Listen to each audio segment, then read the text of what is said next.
My name is Rachel Monroe, and I'm 24 years old. The day I graduated from college should have been one of the proudest moments of my life. I had worked harder than I ever thought possible, juggling jobs, classes, and a mountain of doubts. But that day didn't just mark the end of school for me. It marked something deeper, something personal. I was standing next to my younger sister, Alyssa, in our matching navy gowns and caps, smiling for the camera as our names were announced. From the outside, we looked like a picture-perfect pair, two accomplished daughters, side by side, receiving their degrees.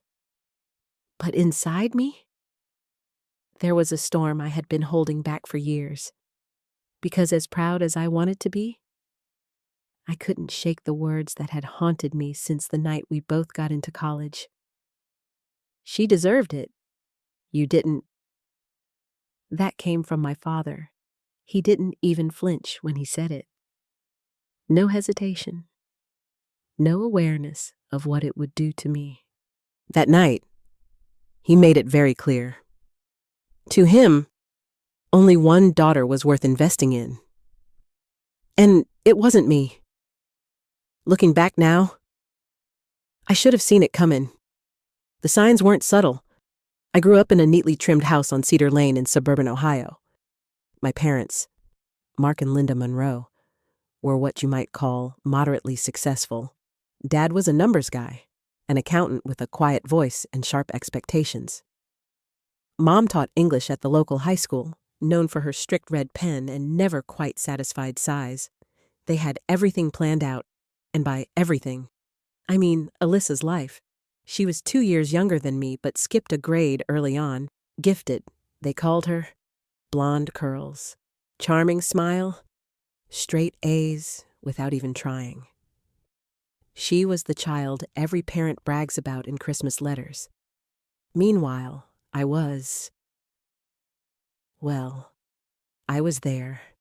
I remember Christmas mornings when Alyssa would unwrap the newest gadgets, designer clothes, even a telescope once, because she might be into astronomy. My gifts were always practical. Socks, a $10 craft kit from the clearance bin, or once, memorably, a gas gift card. My mom would shrug and say, "You're the independent one. Rachel, Alyssa needs encouragement." Even at 8, I knew that was just code for, "We believe in her future more than yours." They showed up for all her recitals, her science fairs, her debate tournaments. Meanwhile, my art shows, my writing contests, my business club events. If I was lucky, Mom would swing by for 15 minutes on her lunch break and tell me, "It's just a hobby, Rachel. Don't take it too seriously." But I did take it seriously. Not because I wanted their approval, though I did, deeply, but because I wanted to believe I mattered, that I had something to offer, even if it didn't sparkle the way Alyssa did. The only person who really saw me was Grandma Evelyn. She lived in a little cabin by the lake, 2 hours away, every summer. I'd stay with her for a few weeks. She didn't say much, but when she did, it stuck. "You see the world differently, sweetheart," she told me once, while watching me sketch the lake. "Don't let anyone convince you that's a flaw." In her dusty bookshelf, I discovered stories about people who built empires from nothing. Entrepreneurs, dreamers, survivors. I started to wonder, maybe I could be one of them. Maybe I didn't need to be their favorite to become something valuable. I joined business clubs in high school. I took every finance and economics class I could. I started planning, quietly, methodically, how I could carve a life that didn't depend on anyone's permission. When I got into Redmond University, it felt like the universe finally nodded my way. I got full acceptance into their competitive business program.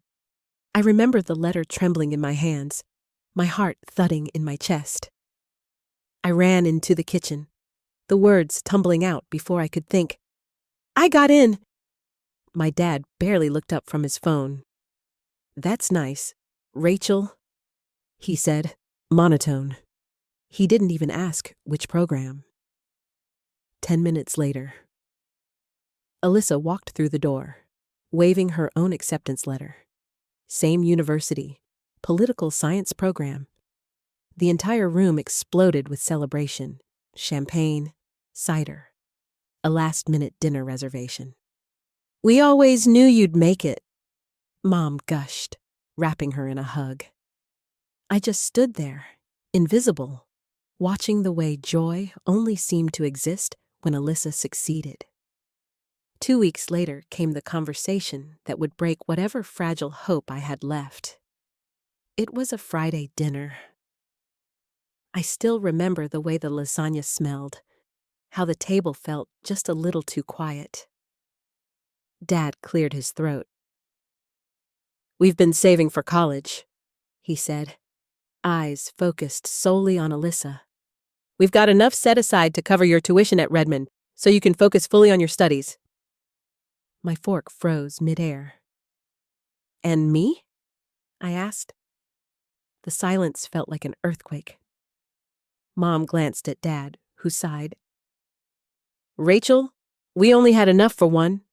And frankly, Alyssa has always shown more academic promise. We think it's the smarter investment. Smart investment? That's what I was to them, a bad return on investment. They suggested I take out loans, maybe look into a cheaper school. You're the resourceful one, Mom said, patting my hand like that made it better. That night, I sat in bed and cried harder than I ever had in my life. All those years of trying, all the honor roll certificates, the club leaderships, the jobs I worked after school to save money, none of it had mattered. I was never the plan. I was the backup option, the fallback, the not quite enough. But something strange happened as the sun rose. I got up and I started packing, because maybe they had written me off, but I hadn't, not yet. I still had a shot.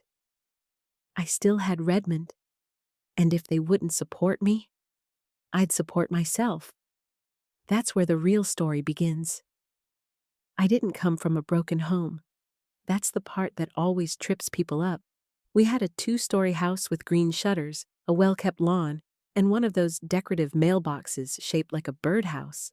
My dad, Mark Monroe, was an accountant, quiet, calculating, always ironing his shirts on Sunday night.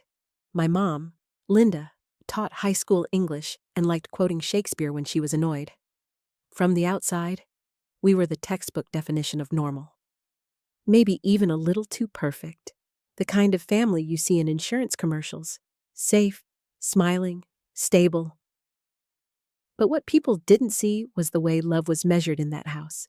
Not in warmth or understanding. Not even in effort. No, in my family, love was measured in potential. And according to my parents, Alyssa, my younger sister, had it. In spades, she was their golden girl.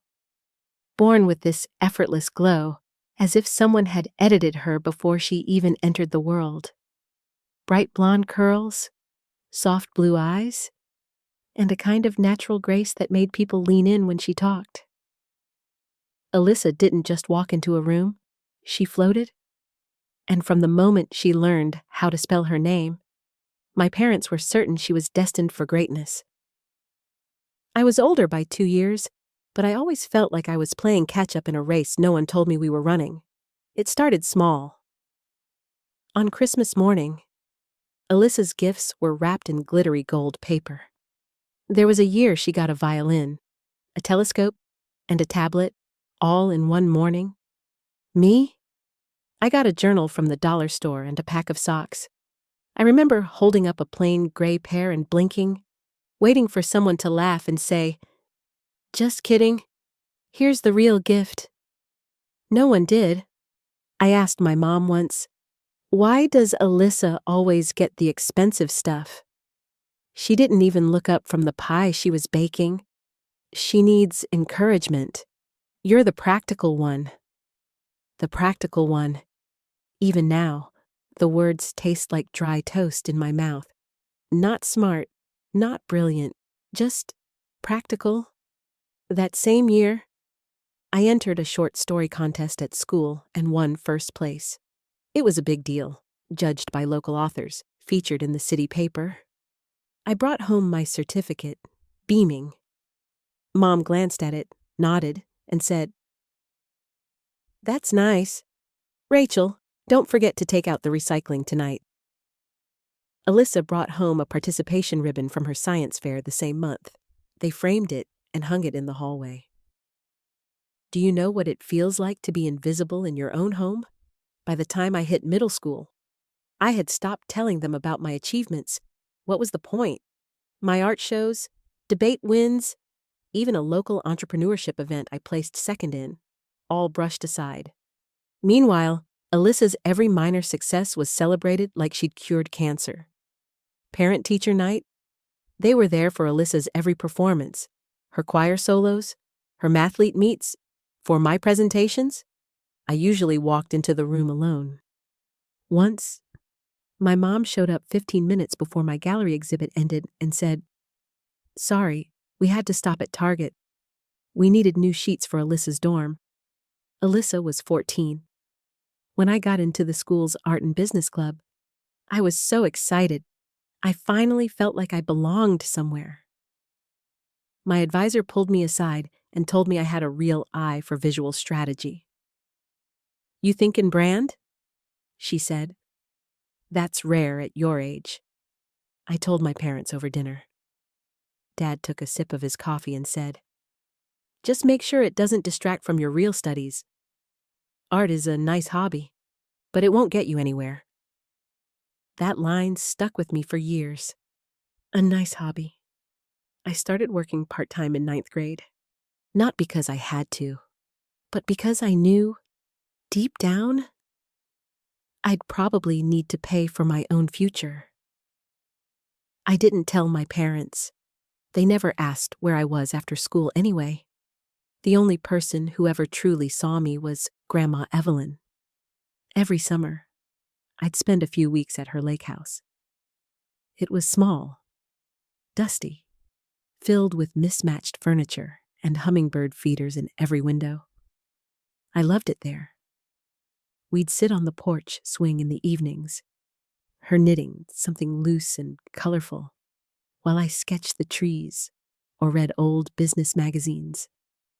She once told me, "You're the kind of girl who doesn't just follow maps. You draw your own." No one had ever said something like that to me.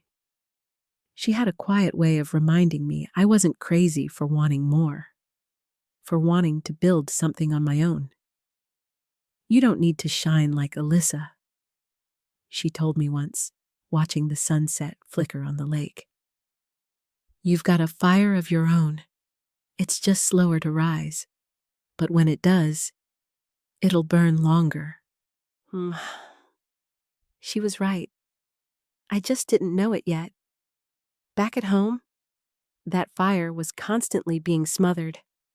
I learned not to expect anything.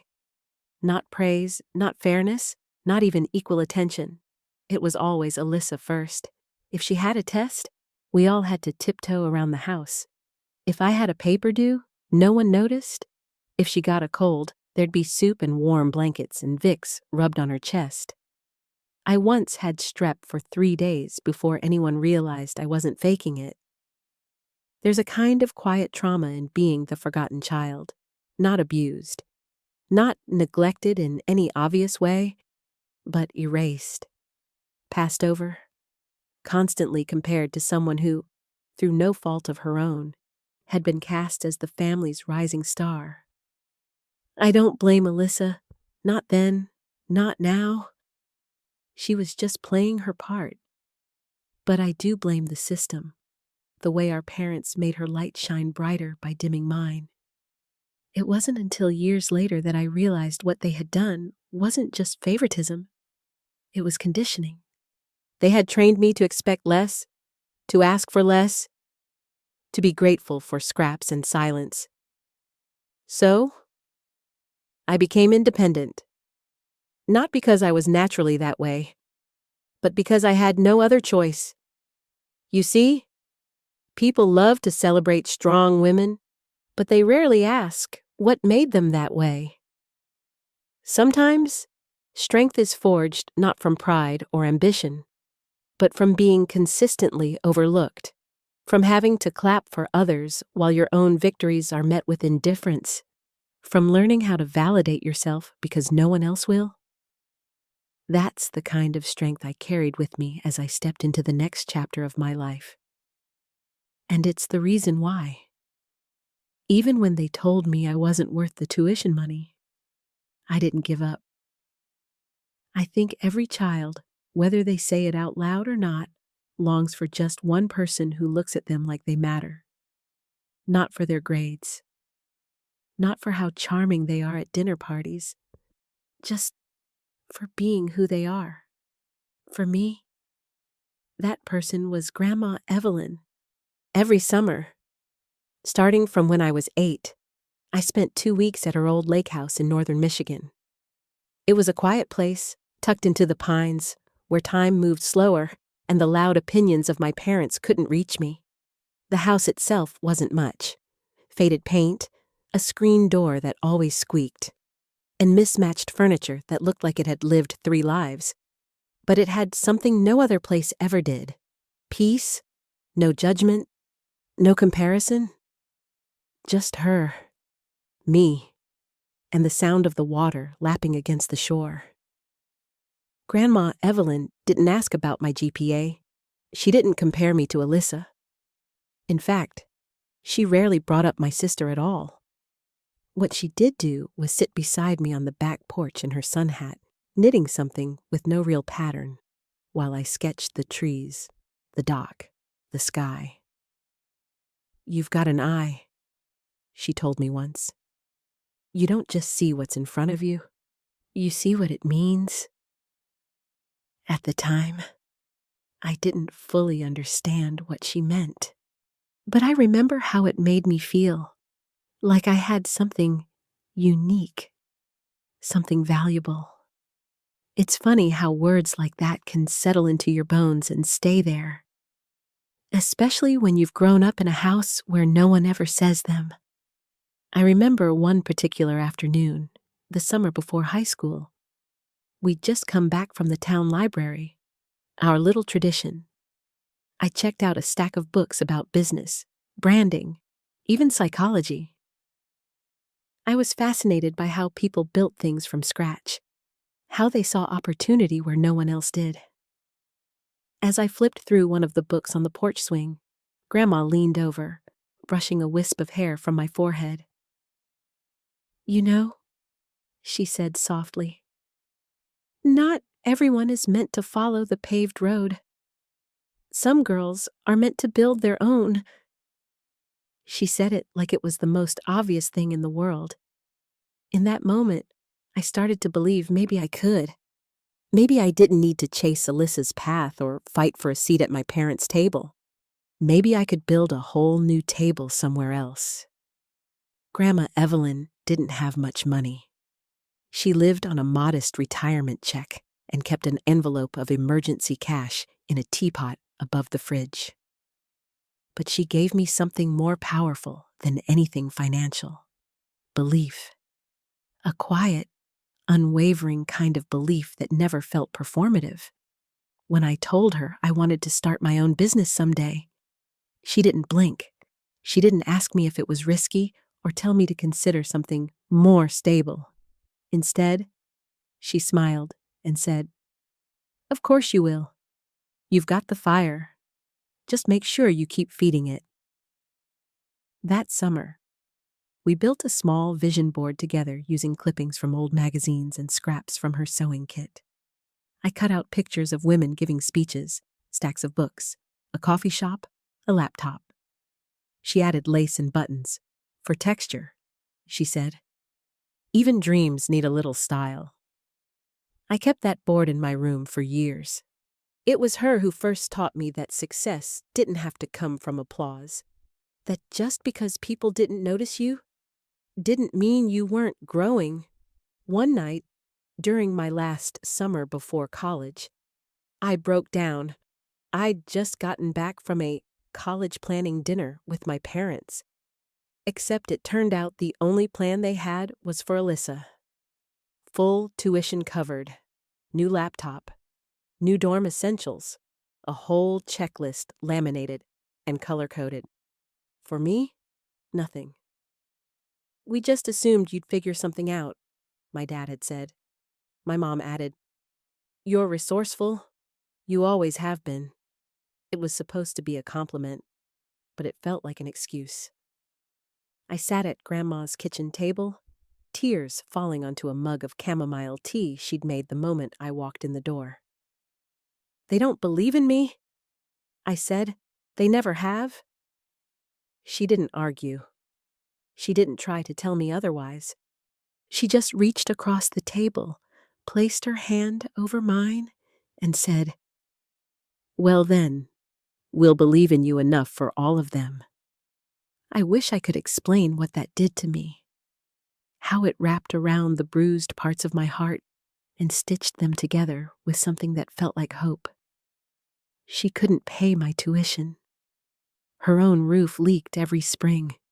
But in that moment, she gave me something I'd never gotten from my own parents: permission to rise.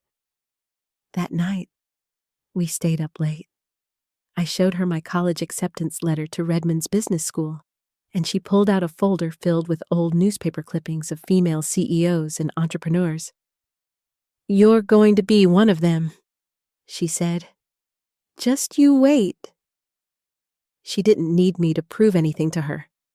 She just knew. And that's the thing, isn't it? Sometimes all it takes is one person to light the match, one person to remind you that your voice matters, even if it's only a whisper for now. To this day, whenever I'm faced with something that feels too big, too overwhelming, like pitching a business idea to investors or giving a speech in front of hundreds, I hear her voice in my head. Some girls are meant to build their own roads, and I remind myself that I've been doing it since I was 16. That's the part I need you to hear first. Alyssa and I both got accepted into Redmond University. Same day, 2 daughters, 2 letters, 2 dreams coming true. And for about 10 minutes, I thought that finally, this was the moment we'd be seen as equals. I was sitting at the dinner table when I opened my envelope. My hands were shaking, not from fear, but from hope. I read the words twice to make sure I wasn't imagining them. "Congratulations, Rachel Monroe. You've been accepted into the School of Business at Redmond University." I burst into the kitchen, waving the letter like a golden ticket. "I got in," I said, breathless. "Redmond Business Program, full acceptance." My dad, sitting at the counter, looked up from his phone and said, "That's nice, honey," then went back to scrolling. That should have told me everything. A few minutes later, Alyssa walked through the front door, shrieking with joy and holding up her own letter. She'd been accepted into the political science program. In an instant, the energy shifted. My mom gasped, rushing over. My dad jumped out of his chair. There were hugs, cheers, glasses clinking. Someone popped open a bottle of champagne left over from New Year's. They started calling relatives. They ordered takeout. Balloons magically appeared from a closet. And I just stood there, holding the same exact letter, with the same school's name on it, wondering how I could feel so invisible in the middle of my own victory. Later that night, I tried to tell myself it didn't matter, that we'd both gotten in, and that was what counted, that maybe their reaction didn't reflect how proud they were, that maybe they'd celebrate me tomorrow. They didn't. 2 weeks passed. Then came the dinner. The one that changed everything. It was a rare occasion. Both my parents and both daughters at the table. No phones, just pasta, salad, and this quiet tension in the air I couldn't quite place. "We need to talk about college plans," my dad began, folding his hands. Alyssa straightened up in her chair. I smiled nervously. I figured this was it, the real planning. The logistics, the part where they'd support us both. My dad looked directly at Alyssa. "We've been saving for your education since you were little," he said. "The tuition at Redmond is steep, but we can cover it completely so you can focus on your studies." Alyssa beamed, and I sat there, waiting.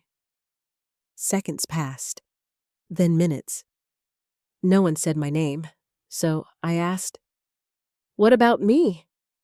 The room went cold. I swear. Even the pasta stopped steaming. My mom reached across the table and touched my hand like she was preparing me for bad news at a hospital. "Rachel," she said, "we only had enough for one. And we believe Alyssa's path is more certain. She's always been so focused, so consistent." I looked at my dad. He nodded, like this was a business transaction. "We're confident investing in her education will yield the strongest return," he said. Alyssa looked down at her plate. She didn't say a word. I couldn't breathe. I had a better GPA than Alyssa. I had worked after school for 2 years. I had business competition wins and leadership roles. I'd done everything I thought they wanted, and still, somehow, I wasn't worth the investment. They offered me options, student loans, community college. "You're independent," my mom said. "You'll figure it out." Independent, like it was a compliment. That night, I cried harder than I ever had before. Not just because they'd said no, but because I realized they never even considered saying yes. I'd been second place my entire life. I just hadn't wanted to believe it until that moment. I lay in bed, staring at the ceiling, and something cracked inside me. Not in a way that made me weaker, but in a way that let in the truth. The truth was this: I was never their plan. And if I wanted a future, I'd have to build it without them. The next morning, I walked into the kitchen with swollen eyes. My dad was reading the newspaper. My mom was stirring coffee. It was like nothing had happened. "How could you save for her and not me?" I asked quietly. My mom gave a tired sigh. "Rachel, it's not that simple. We had to make practical decisions. But I have better grades," I said. "I've worked 2 jobs while keeping a 4.0. I've earned my place." "You've always been distracted with your little ventures," my dad said, flipping a page. "Alyssa's more academic. Her path is clear. Yours feels risky." Risky? That was the word they used to dismiss my dreams. I wanted to scream, to throw my acceptance letter in their faces. But instead, I just nodded and walked away. Because I knew something they didn't. Risky doesn't mean reckless. Sometimes, it means brave. That weekend, I packed my bags and drove 2 hours to Grandma Evelyn's. The second I stepped into her house, I collapsed. I told her everything. How they'd chosen Alyssa. How they didn't even try to make room for me. She didn't say much. She just held my hands and listened. Her eyes sharper than I'd ever seen them. "My darling girl," she finally whispered. Sometimes, the deepest betrayals become the fire that makes us unstoppable. She couldn't pay my tuition, but she gave me something even more powerful, the push to try anyway. And I did. That's when I began applying for every scholarship I could find, researching grants, calling financial aid, looking up side jobs near campus. I built a spreadsheet that would have impressed Wall Street. I mapped out every penny, every hour I'd need to work. I told myself, if they won't invest in me, I'll invest in myself. And in that decision, right there, I began a new story. Not the story of the girl they left behind, but the story of the woman they never saw coming.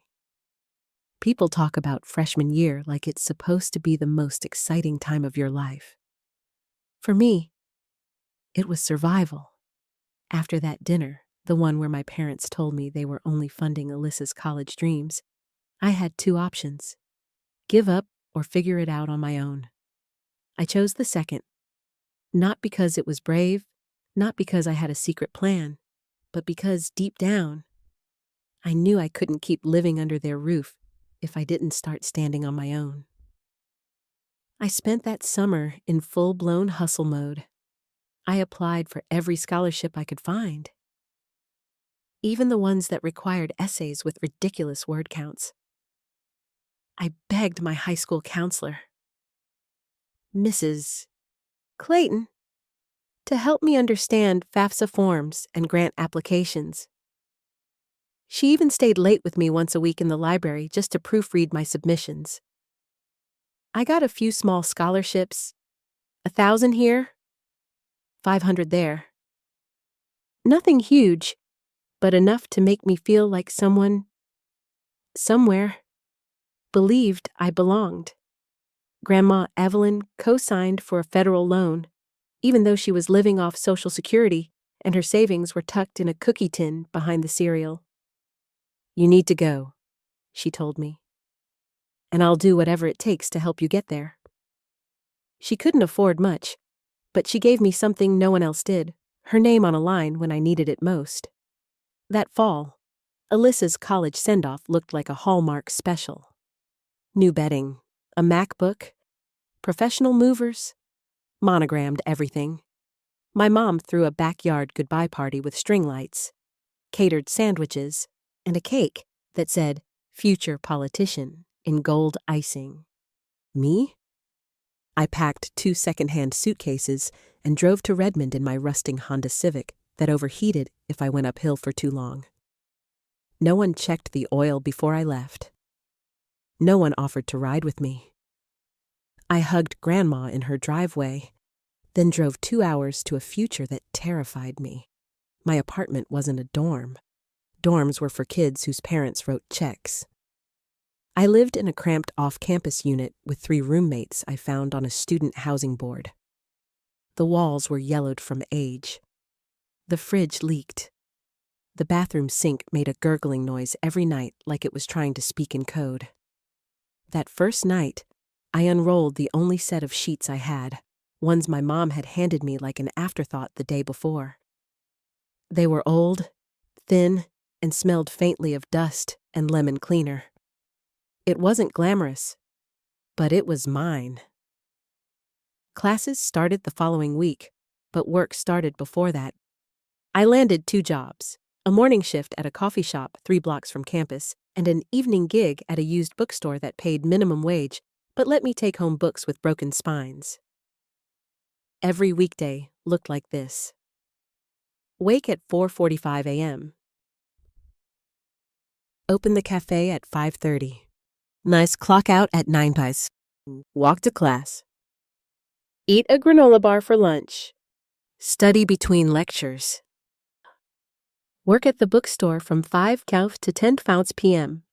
So study till midnight. Sleep barely. I kept a laminated schedule taped inside my notebook like it was scripture. Meanwhile, Alyssa was posting dorm selfies on Instagram. Her room looked like a Target commercial. She joined a sorority, went home every other weekend, wore a different outfit in every photo, always smiling. And me? I was calculating whether I could afford both textbooks and groceries in the same week. Spoiler, I couldn't. But something strange happened amid all that chaos. I started to find my rhythm. My business classes, despite the exhaustion, The noise, the pressure, made sense to me. All those late-night budget spreadsheets I built, they helped me ace financial planning assignments. The branding books I borrowed from the bookstore, they made me realize I had a talent for strategy. While other students talked about case studies, I was living one. I didn't have theory. I had real life. Still, the contrast between me and Alyssa never stopped stinging. She called home weekly, got care packages with cookies and handwritten notes. Once, she got a surprise visit from our parents who took her out for dinner and stocked her dorm fridge. The only text I got from my mom all semester was, "Hope you're settling in.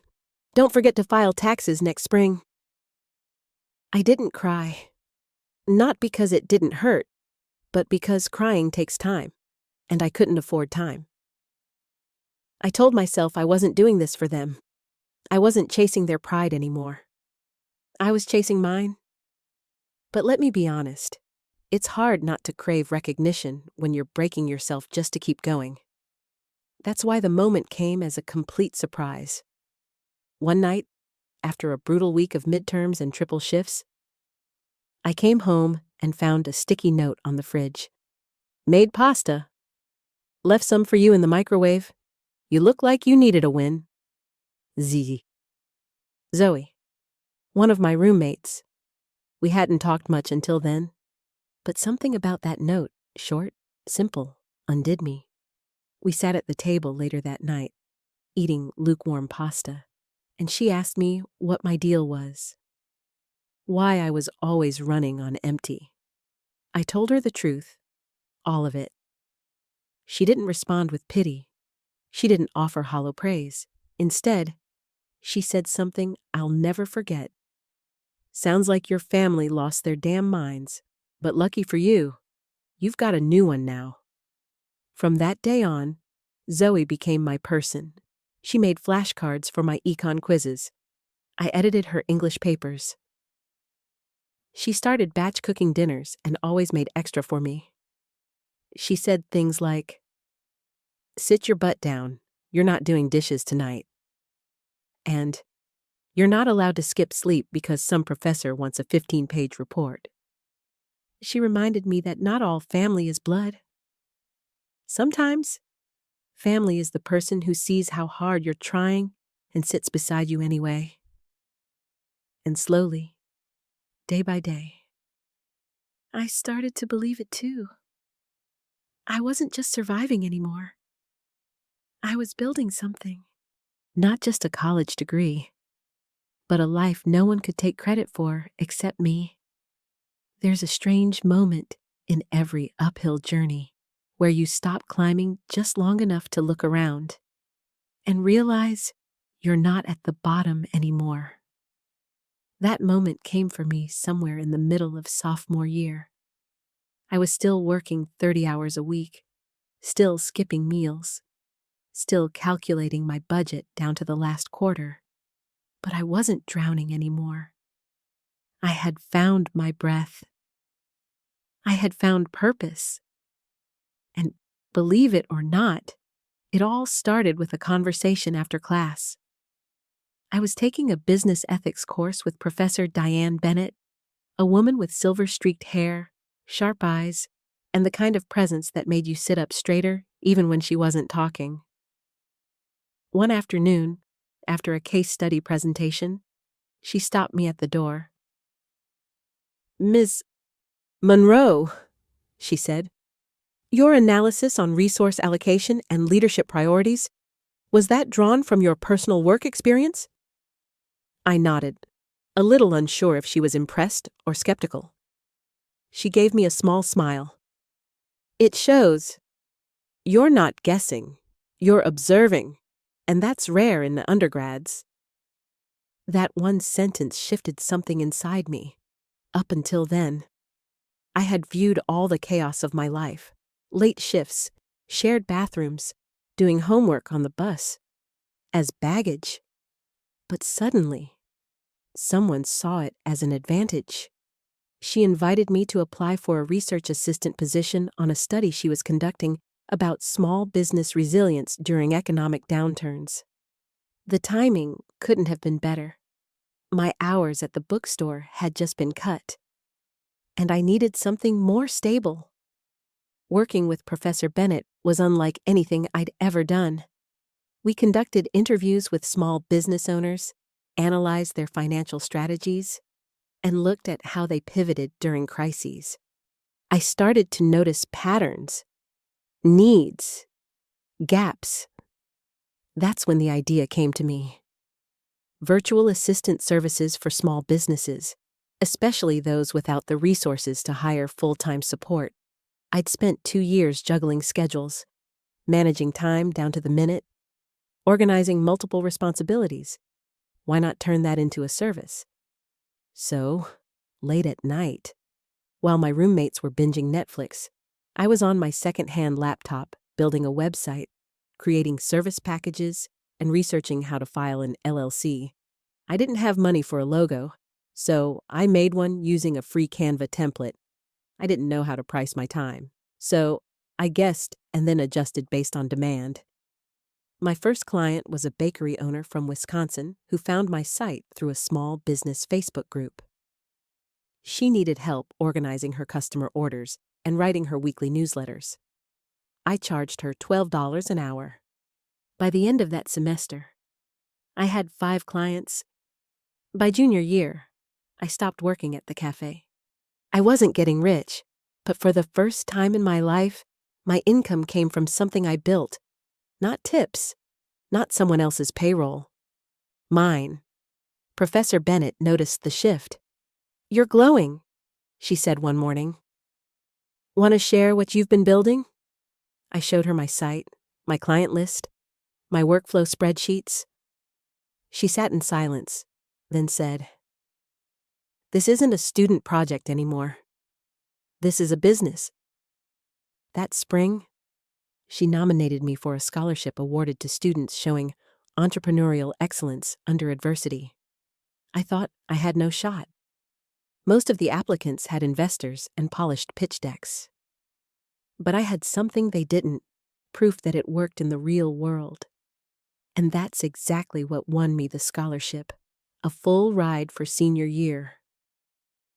When I got the email, I sat in the library and just stared at the screen. My hand shook. Not because of the money, though yes, that part changed everything, but because of what it meant. It meant that someone finally saw what I'd been building.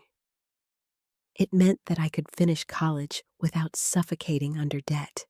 It meant that every sleepless night, every dollar store dinner, every time I'd swallowed disappointment and smiled through it, wasn't in vain. I didn't tell my parents. They hadn't asked how school was going, hadn't once checked in on how I was paying for any of it. It wasn't out of spite. I just didn't need their applause anymore. I used the scholarship to expand the business. By fall, I hired 2 fellow students part-time. I taught them how to manage inboxes, create social media content, build spreadsheets. I paid them more than I ever made at the cafe. And suddenly, I wasn't just surviving, I was scaling. I started getting noticed. My marketing professor invited me to speak in a freshman seminar. A local entrepreneur magazine interviewed me for a student feature.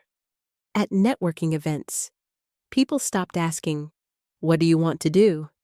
and started asking, "How did you do it?" It felt surreal because for so long, I was the girl no one clapped for. Now, I was the girl building something out of nothing and helping others along the way. The business became more than income. It became a symbol of everything they said I couldn't do. A symbol of what it looks like to grow in concrete, not soil. A symbol of what happens when someone chooses not to wait for permission to begin. By the end of junior year, I had more than just clients. I had confidence. I no longer shrank in class. I raised my hand. I asked questions. I shared ideas. Because now, I wasn't speaking hypothetically. I was speaking from experience. I wasn't the girl with the hand-me-down sheets anymore. I was the woman who built a business from her bedroom and helped her friends pay rent doing meaningful work. And I still had one more year to go.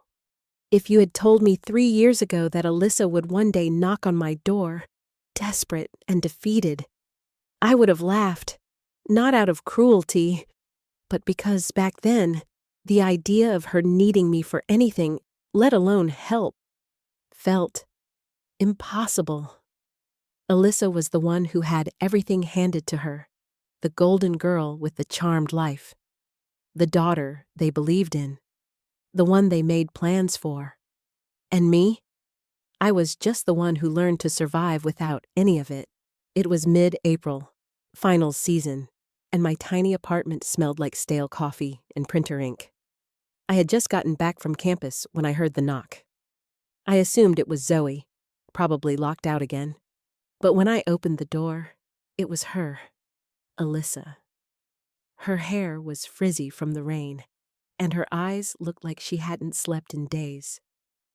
She was clutching a manila folder to her chest, knuckles white, as if it might disappear if she loosened her grip. "Hey," she said, voice barely audible. "Can I come in?" I didn't speak. I just stepped aside. She walked in slowly, as if unsure she deserved to. And maybe she wasn't sure. I wasn't either, but I knew enough to recognize when someone was drowning, even if they were the same person who once watched me tread water from the comfort of a yacht. We sat at the kitchen table, the same table where I'd written my business plan, mapped out loan payments, cried over ramen noodles more times than I could count. "I need help," she said. Finally, her voice cracked on the word, "help." She slid the folder across the table. Inside was her senior thesis draft, a political theory paper that read more like a collection of scattered thoughts than a coherent argument. It wasn't that she wasn't smart. Alyssa had always been smart, but it was clear she'd spent her entire life being told what to think. And now that she had to form her own voice, she was lost. "I'm failing," she whispered. "If I don't pass this, I don't graduate." For a long time, I just stared at her. Not the paper, her.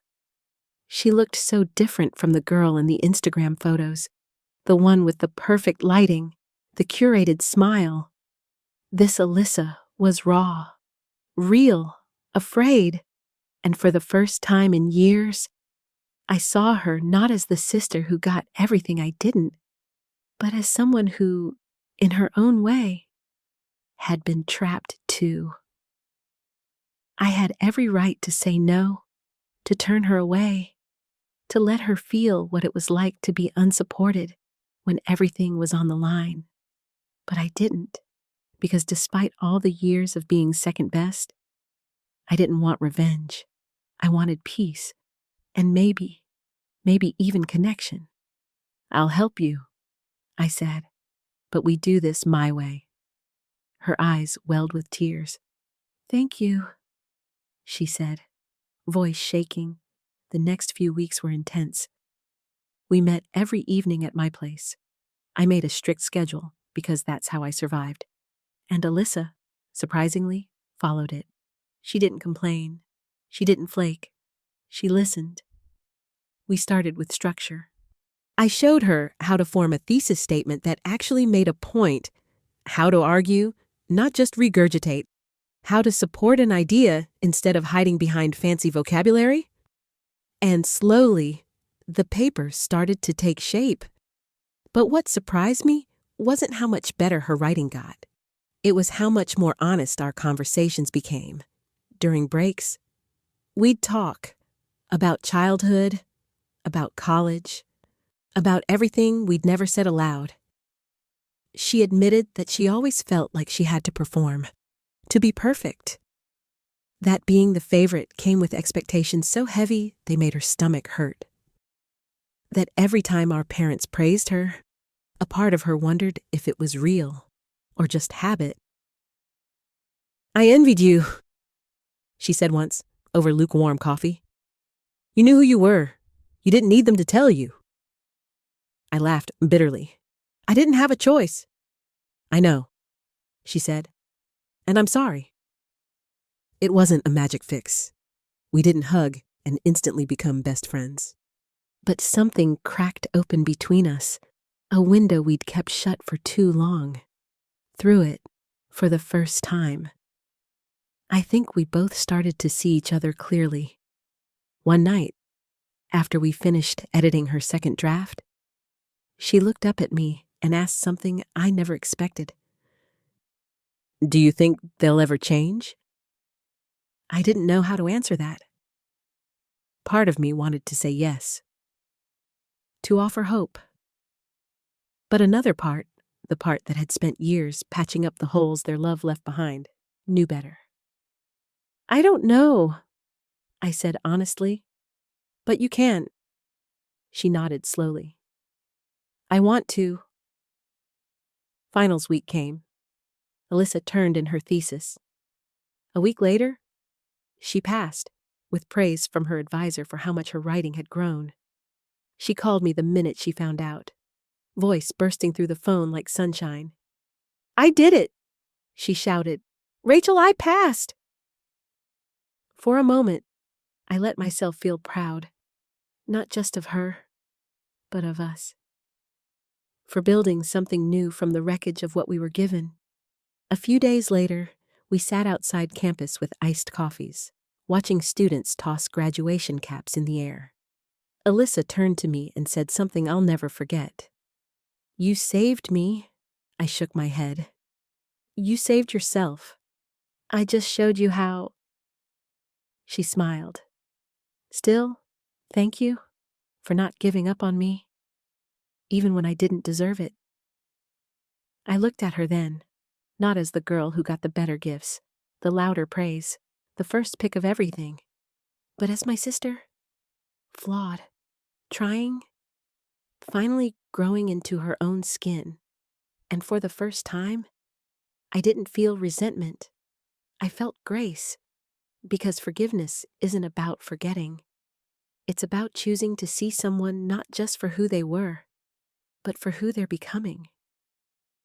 And in that moment, I saw Alyssa not as my competition, but as family. Real family. The kind that shows up when it matters, and the kind that says, "I see you now." My palms were sweating. Not because I was nervous to speak in front of the crowd, but because I knew what this moment meant, what it really meant. It was graduation day at Redmond University, and the auditorium buzzed with pride and expectation. Parents snapping photos, professors adjusting their robes, friends whispering excitedly about after-parties and future plans. And there I was, Rachel Monroe, standing backstage in my cap and gown, holding a folded piece of paper that contained everything I had waited 4 years to say. I was chosen to give the student keynote when the dean emailed me about it 2 weeks earlier. I thought it was a mistake. I even checked the sender address 3 times, but it wasn't. They wanted me to speak. Me, the girl who almost didn't make it through her first semester because she couldn't afford textbooks. The girl who worked 2 jobs, built a business from scratch, and still studied until midnight while eating instant noodles. But I wasn't standing there just because of hard work. I was standing there because I had something to say, something the room needed to hear. When they called my name, the applause was polite, warm, even. But I could feel it. Most of them didn't know me. I wasn't the popular girl, the class president, the one with famous parents or a trust fund legacy. I stepped up to the podium, took a deep breath, and looked out into the sea of faces. Somewhere in the crowd were my parents, Mark and Linda Monroe, sitting stiffly beside my sister Alyssa, who had finally started seeing me as more than a shadow. Grandma Evelyn couldn't make it. She'd had a fall the week before and was recovering at home, but she told me, "Go and speak your truth, darling." Loud enough for the ones who never listened. So I did. "I want to start today by telling you a story," I began, voice steady. "A story about a girl who got into this university the same day as her younger sister. A girl who worked just as hard, maybe harder, who dreamed just as big, and who was told, to her face, that she didn't deserve the same investment, that she wasn't the safe bet, that her path was too risky." I saw heads turn. A few students looked confused. Others leaned in. She didn't get a send-off party. She didn't get a new laptop or designer sheets or even a ride to campus. What she got was a hand-me-down set of linens, a federal loan co-signed by her grandmother, and a whole lot of people waiting for her to fail. My voice tightened a little, but I kept going. She worked mornings at a coffee shop, nights at a bookstore, built spreadsheets on a second-hand laptop, skipped meals, took notes on borrowed textbooks, and every time someone asked her, "How are you doing this?" she smiled and said, "I'm fine." But she wasn't, not always. There were days she wanted to quit. Nights she cried herself to sleep, wondering if all of it was worth it. I paused, letting the silence hang there for a moment. Today, I want to tell you that it was... A wave of quiet washed over the room. Because that girl built something, not just a degree, not just a resume, but a business, a voice, a new future. She earned every A, every scholarship, every unpaid internship she somehow juggled between shifts, and she did it all without the safety net most people take for granted. I looked over at the faculty row. Professor Diane Bennett gave me the smallest nod. I think she knew what was coming. "I'm telling you this," I continued, "because that girl is me." A quiet gasp rippled through the audience. I saw my father shift in his seat. My mother stiffened. Alyssa's hands were clasped in her lap, eyes wide. I paid for every credit hour on my own. Not a dollar from my parents. Not a bailout. Not a trust fund. Just me. And I'm proud of that. Not because it was easy, but because it was mine. The crowd was utterly still. And now," I added, "thanks to this university, to the professors who saw me, to the roommates who fed me when I couldn't afford dinner, and to my late-night dreams that refused to die, I leave this place not only with a degree in business, but with a fully functioning startup and a job offer from the top consulting firm in New York City." I let that land for a moment. I will be joining Denson and Hawthorne Consulting this fall with a starting salary of $90,000. There was a beat of stunned silence, and then applause, loud, surprised, genuine. I looked down for a moment, took a breath, and smiled. Not for them, for me. "Success," I said into the microphone, "isn't always loud. Sometimes it looks like showing up every day when no one notices. Sometimes it's building something beautiful in the dark, and sometimes it means forgiving the people who didn't clap for you, because you finally learned how to clap for yourself." The applause came again, full, steady, standing in waves. I caught sight of Alyssa rising to her feet. She was clapping and crying. My parents? Still seated, still processing, but it didn't matter, not anymore, because in that moment, under the stage lights, with my voice echoing through the room and my name finally being seen, I realized something. I wasn't the backup plan anymore. I was the headline after the ceremony.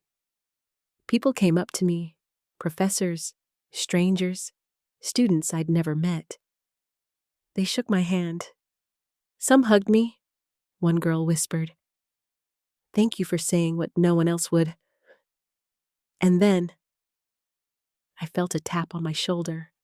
It was Alyssa. She didn't say anything at first, just wrapped her arms around me and held on tight. I'm proud of you, she said, voice cracking. So proud. I nodded, feeling emotion rise in my throat. Thank you. Do you think Mom and Dad... She started, but I stopped her gently. They heard it, I said. Whether they understood it, that's up to them. I didn't look for them. I didn't need to. Because I had said what I needed to say, not out of spite, out of truth.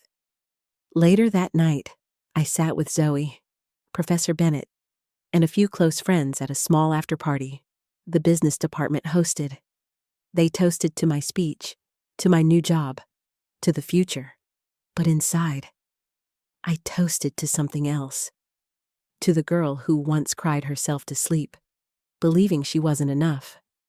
To the nights spent wondering if anyone would ever see her value. To the courage it takes to build something when no one believes you can. And to finally proving, if only to myself, that I could. The night of the business department's graduation party felt like the closing of one book and the preface of another. I arrived wearing a black cocktail dress that Zoe had found at a thrift shop and tailored for me herself. You need something that says, I built a company and survived on cup noodles, but also screams, hire me, she said with a wink. I laughed then, but as I looked around that elegant banquet hall, with its glowing chandeliers and tables set with sparkling cider, I realized she had nailed it. People I had only seen from afar were now shaking my hand. Professors I once felt invisible to were coming over to congratulate me. You were incredible up there, said Professor Lang, one of the toughest in the department. You didn't just give a speech, you gave a statement. There were moments that felt surreal. The hiring manager from Denson and Hawthorne, yes, that Denson and Hawthorne, sought me out and said, We're excited to have you. After your story, I don't think we hired a candidate. I think we hired a leader. But the highlight of that night wasn't the compliments or the career opportunities. It was the people who stood beside me. Zoe never left my side. She carried herself like a proud sister, introducing me to everyone with the line, she started with nothing and built everything. You need to know her.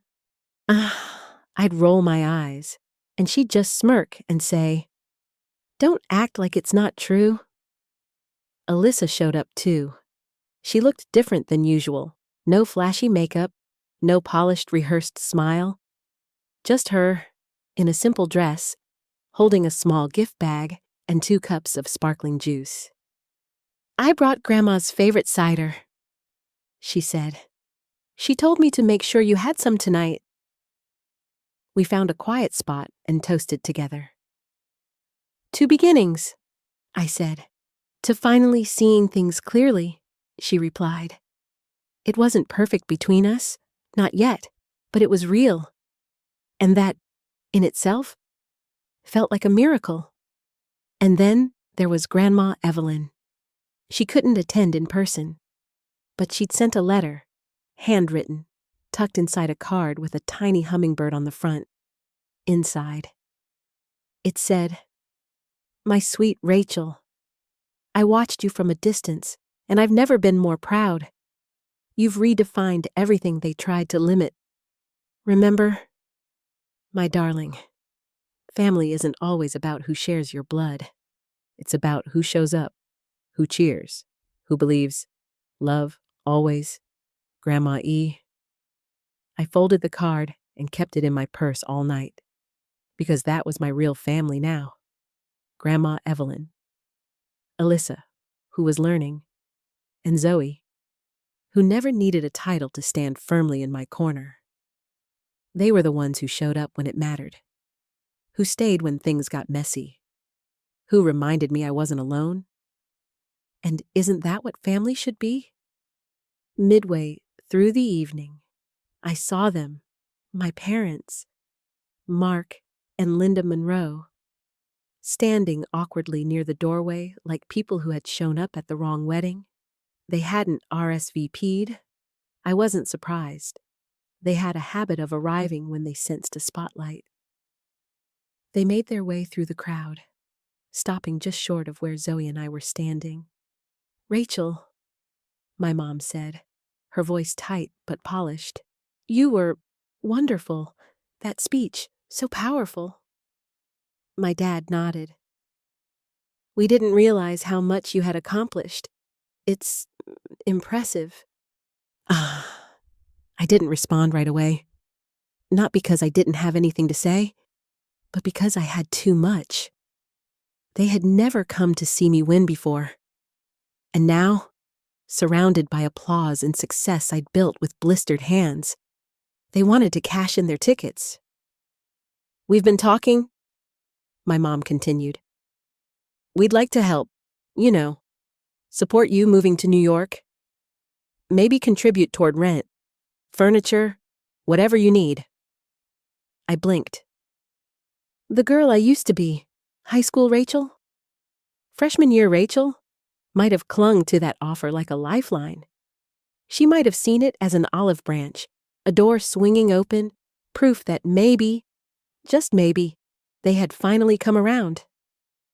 But the woman I had become? She saw it for what it was. Not love, not understanding, but a late apology wrapped in convenience, and I didn't need it. "Thank you," I said, as kindly as I could. "But I've already got everything I need." My dad raised an eyebrow. "Are you sure? It's no trouble." "I'm sure." They stood there, uncertain. The silence between us thicker than the music humming through the speakers. I took a deep breath. I don't need retroactive support. What I needed was someone who believed in me then. When I was sleeping on a thrift store mattress and working double shifts just to stay in school. I don't hold it against you, but I also don't need help now that I've already crossed the finish line. My mom's eyes welled slightly. She looked away, and for the first time, I didn't feel bitterness. I felt peace, because closure doesn't always come with tears or hugs or dramatic reconciliations. Sometimes, it's just the calm of knowing you're no longer chasing love that never had your name on it. Zoe gently took my hand. Alyssa stepped closer, and my parents, after a pause, nodded and quietly walked away. Later that night, as the party wound down, Zoe and I stepped outside for some air. The night was cool, the sky wide open. "You okay?" she asked. "Yeah," I said. "I think I am." She nudged me. I've seen you go from ramen-eating zombie to CEO material. I think the world's not ready." I laughed. "Let's hope they catch up." And then I looked at her. This woman who had shared pasta with me when I was broke, who had edited my resumes, proofread my pitches, told me to rest when I forgot I had a body. "I never said thank you properly," I said. "You don't have to," she replied. "We don't keep score." But we do, don't we? Not in numbers, but in moments. In who sits with us when we're in pieces. In who holds space for us without demanding we earn it. That's the kind of family I had now. Chosen, earned, unshakable. As we headed back into the hall, I realized something I wish I had known years ago. You can't always rewrite the past, but you can rewrite who you bring into your future. And you do get to decide who deserves a seat at your table. And if you had told me 10 years ago that one day I'd be giving out scholarships instead of applying for them, I probably would have laughed, or cried, or both. Because back then, I wasn't anyone special. I was just a girl sitting in the corner of a university library, drinking coffee I couldn't afford, editing a term paper at midnight, wondering if all this effort would ever mean anything. That's the version of me I created the Rachel Monroe Resilience Fund for. This scholarship wasn't built for straight A students with perfect resumes and glowing recommendation letters. It was for the ones like me. Kids who held down part-time jobs, cared for younger siblings, took public buses to class in the snow, and still showed up. Not because anyone believed in them, but because they refused to give up on themselves. We don't judge applicants just by numbers. We look at effort, circumstances, grit. Because I know what it's like to be counted out before you even begin. The first year we launched the fund, I read every single application myself. Late nights, highlighters, sticky notes on my kitchen counter. Some of those stories broke my heart. Others reminded me exactly why I started this. Every letter was a reflection of the battles I had once fought in silence. And quietly, something else began to shift. My parents changed. It started small. A message from my mom saying she saw an article about my company in the local paper. My dad asking if he could attend one of the scholarship ceremonies. I won't lie. At first, I didn't know how to feel. I had spent so long wishing they'd notice me, and now that they were trying, part of me bristled. Were they trying because they meant it, or because the world finally noticed me? But then I realized something important. People can grow, even the ones who once hurt you. No, they didn't sit me down and say all the right things. They didn't offer tearful apologies or beg for forgiveness. But they did something more honest. They showed up, quietly, repeatedly, and this time, not to control, not to compare, not to criticize, just to witness who I had become. And I had changed too. I was no longer that girl desperately trying to earn love through achievements. I had found my voice, my worth. And with that came boundaries. If my parents wanted to rebuild something, it had to be on my terms. So we started again, not as child and parent, but as people. We had conversations. We asked questions. We didn't pretend the past didn't happen, but we didn't let it define every moment either. It wasn't perfect. It still isn't, but it's real. And for me, that's enough. I think sometimes we expect healing to look like one big emotional scene, a grand apology, a warm embrace, tears and forgiveness. But for me, healing looked like a quiet breakfast at a diner with my dad, where he asked me about my work and actually listened. It looked like my mom sending a care package to one of my scholarship recipients, just because she was moved by their story. Those were the moments that mattered, because in those small gestures, I saw not just regret, but effort. And that's all I ever wanted. Not perfection, just presence. And maybe that's the point. Healing isn't about erasing the hurt. It's about choosing not to carry it forever. So, I chose to forgive, not because they earned it, but because I needed it. I wanted to live without bitterness clouding every joy. And now, standing where I am, I can finally say this. I know who I am. I know what I'm worth, and no amount of being overlooked, dismissed, or underestimated can take that away from me. Because I've learned something life-changing. Your value isn't something others give you. It's something you recognize in yourself. It took me years to see that. But now that I do, I make sure to remind every student I meet, every young woman standing where I once stood, every person still waiting to be seen. You don't need permission to shine. You don't need to wait for someone to clap for you. You are enough. You've always been enough.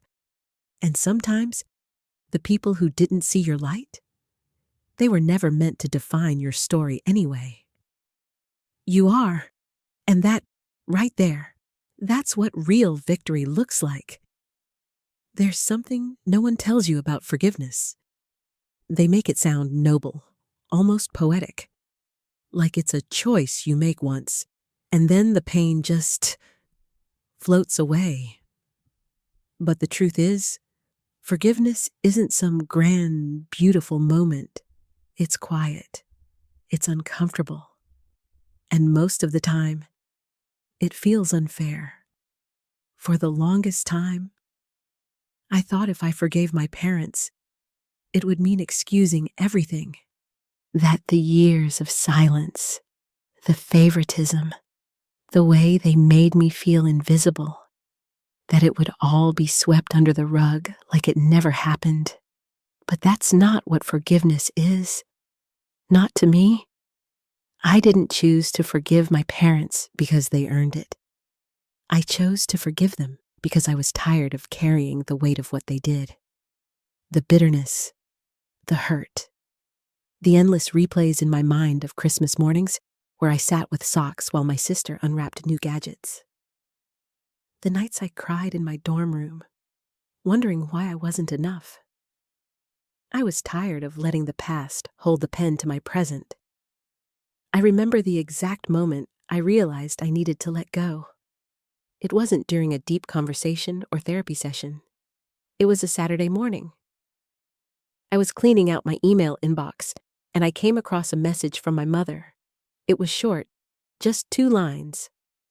Saw your photo in the alumni magazine. You looked beautiful. We're proud of you.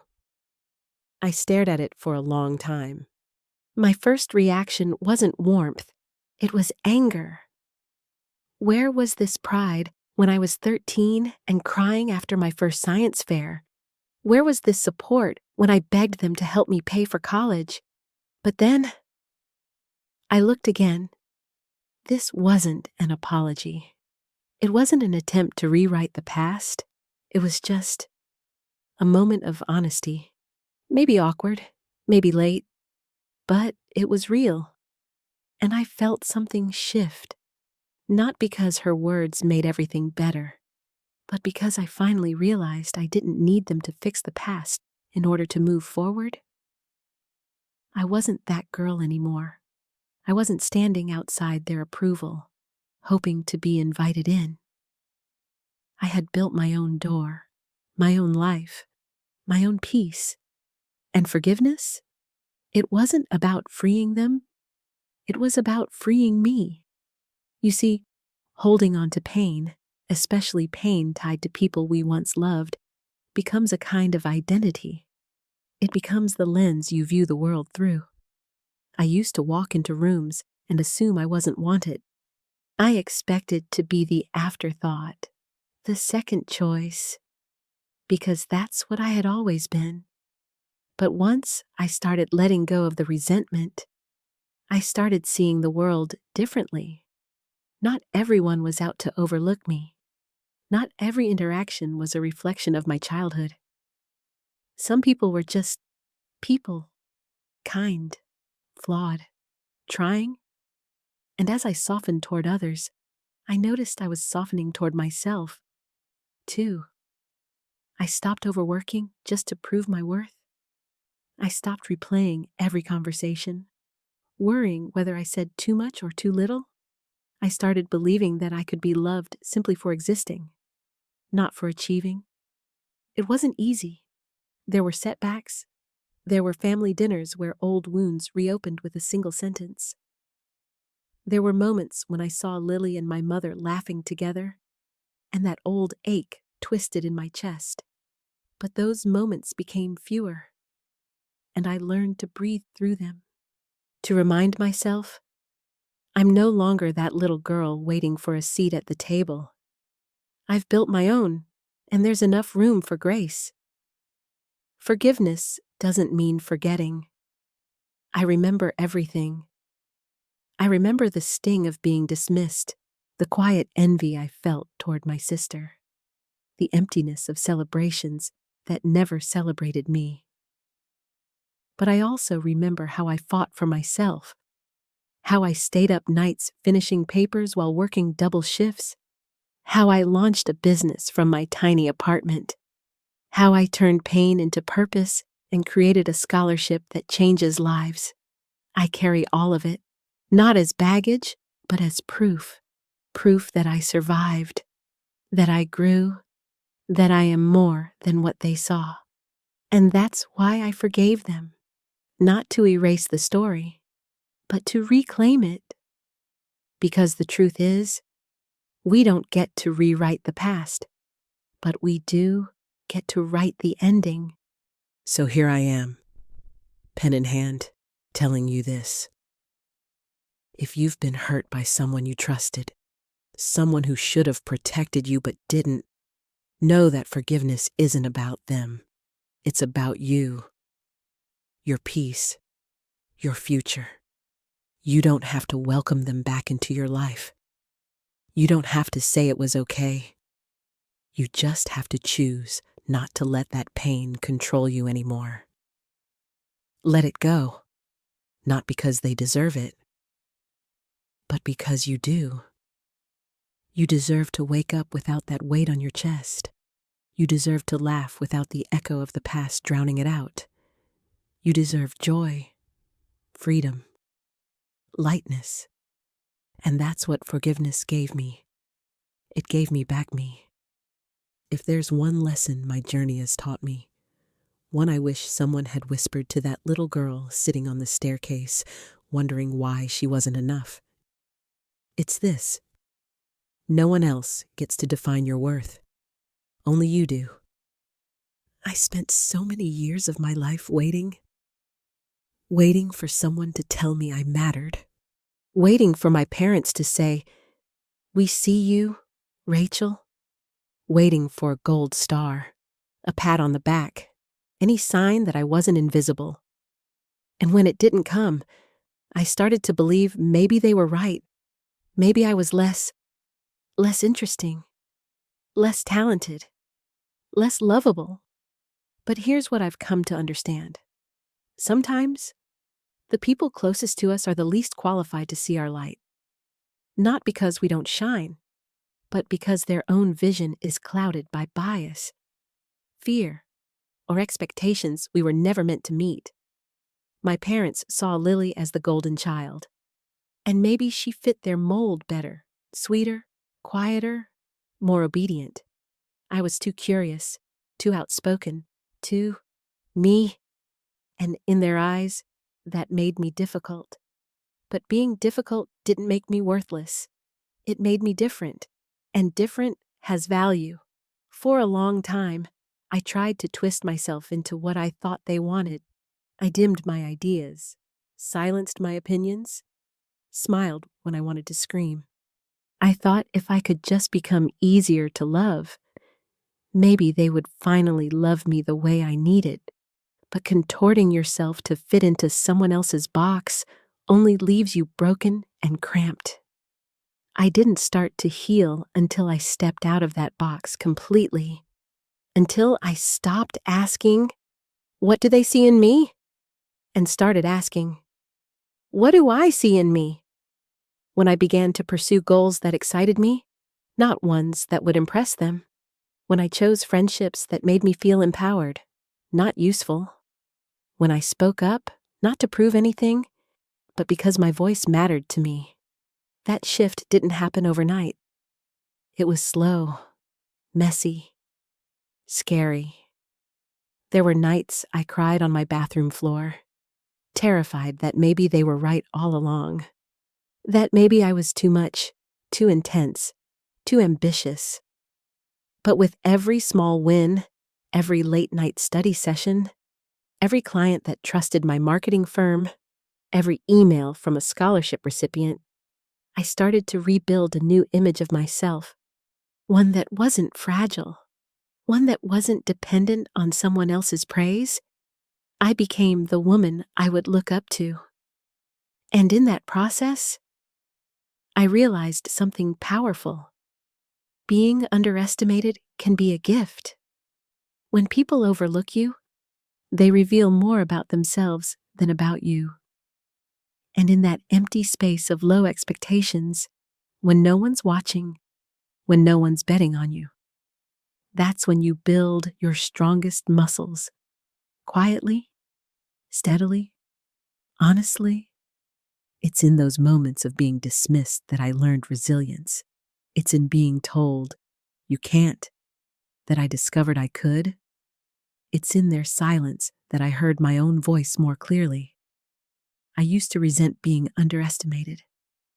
Now, I almost appreciate it because it forced me to rise, to define success on my own terms, to become someone who didn't need applause to feel accomplished. Don't get me wrong, it still stings. Sometimes, there are days I walk into family gatherings and feel that old weight in my chest. Like I'm still that girl on the sidelines, but I remind myself, my value didn't begin with them, and it doesn't end with them either. If you're listening to this and you've been made to feel small by your parents, your boss, your partner, your peers, please hear me. You are not the sum of their inability to recognize your worth. Your light isn't dimmed just because someone refuses to open their eyes. You are not invisible. You are not replaceable. You are not too much. You are enough and more. And if you've ever felt like you had to earn love, let me tell you this. Real love doesn't keep score. It doesn't need you to shrink. It doesn't put you in competition. The love you deserve is the kind that says, be all of you, loud, messy, brilliant, bold. You're safe here. And if you haven't found that love yet, start with yourself.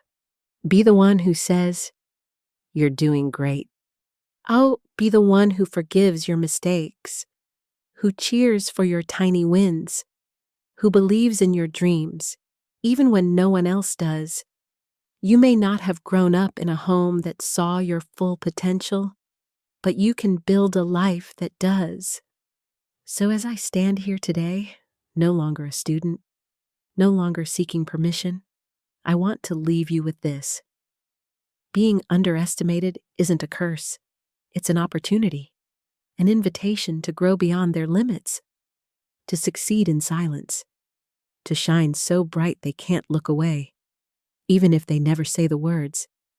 And in that quiet confidence, in that undeniable truth of who you are, you will find a freedom they never gave you. You will become the author of your own worth. So, to the ones who were always picked last, to the ones who were told they weren't enough, to the ones who had to clap for others while sitting in the dark. This is your light. Shine unapologetically, because sometimes being overlooked is the very thing that sets you free.